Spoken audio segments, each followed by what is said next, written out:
And మా journey continue అయింది. We reach Chikmagalur. అందులో మా ఫస్ట్ స్టాప్ వచ్చేసి ముల్లయ్యనగిరి ట్రెక్. బట్ వెయిట్, అంత సాలిడ్ ట్రెక్ చేసే ముందు ఒక సాలిడ్ పేట్ పూజ కూడా ఉండాలి కదా. లోకల్స్ చెప్పారు it is very easy, just 1 kilometre ఉంటుంది అని, అంతే. అందుకని మేము కూడా ఫుల్ మీల్స్ తిన్నట్టు తిన్నాం.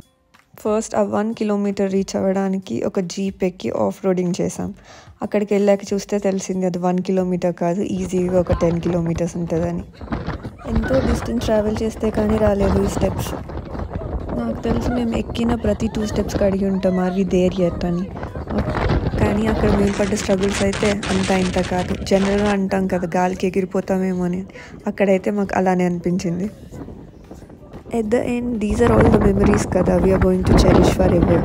కానీ ఒక్కసారి ఆ పైకి వెళ్ళి ఆ పీక్ చూసాక it was all worth it అనిపించింది. Because we're literally in the clouds and the view వచ్చేసి 100% worth the drama. Thank you.